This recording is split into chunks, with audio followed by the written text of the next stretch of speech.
But at the end of the day, nothing matters because you know why? Sharknado 7 is in development! What are we doing?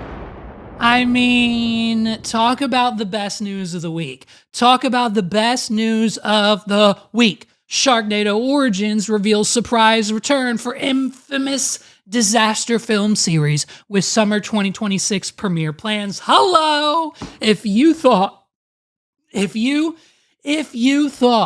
that the new Mummy movie starring Brendan Fraser was amazing news, Devil Wears Prada 2 next year, a stupid Moana remake that no one asked for at Disney next year that's, by the way, all CGI animated anyways. What are we doing? Like, what the fuck? What is this? And so if you were excited for any of those movies, get hyped because also on the list for next year, I'm so excited, Sharknado 7, okay? Just when you thought the Asylum, which is the production company who makes the Sharknado movies. I mean, if you haven't seen Sharknado 1, Sharknado 2, Sharknado 3, Sharknado 4, or Sharknado 5, or Sharknado 6, I strongly suggest you figure out where they're streaming or how you can access them and watch immediately. Your life will be changed, I promise. Thank you. What are we doing? Just when you thought the Asylum had its fill of shark tornadoes, the B-movie production company reportedly has plans for a Sharknado 7 with the title Sharknado Origins. Listen to this.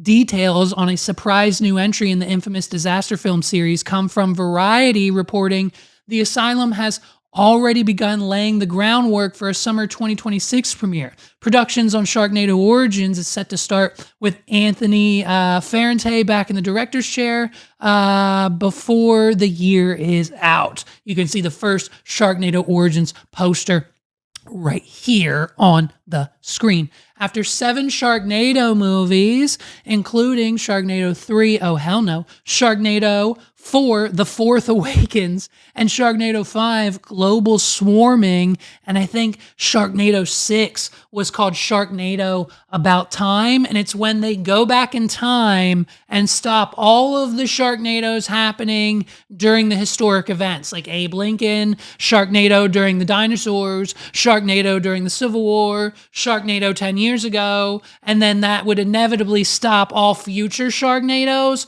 I don't know how that then plays into this Sharknado origin, where we are going to follow teenage versions of Finn and his love interest, April. So, interesting. Sharknado Origins is going back to the drawing board with a prequel set before the 2013 movie that started it all, except its story to follow teenage versions of the series regulars, Finn and April, who, just as they began to fall in love, are met with the first ever Sharknado, which would directly negate everything that happened, retcon, like the last film, the sixth one, where there was a Sharknado back during like Abraham Lincoln and dinosaur times. So I'm not sure exactly how that whole thing works. What are we doing?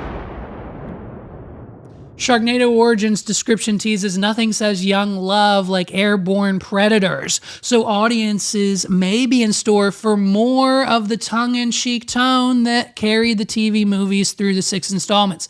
The original became one of the most popular B-movie runs of all time, thanks to its creative titles and deeply unserious plot, with its notoriously low budget only adding to the appeal. I mean, are you excited for this? Yes or yes. Okay, this is going to be one of the main movie events of 2026. I mean, if you thought, what, Avengers Doomsday? Is that coming out next year? I don't give a shit. It's Sharknado 7. What are we doing? Gives a shit about the 87th Marvel movie. This is Sharknado 7, baby. Okay, we're in our prime. We're ready to go. It's an origin story. It's all new. Welcome back. I mean, I've got The Mummy on my list. I've now got Sharknado 7 on my list. Let's go.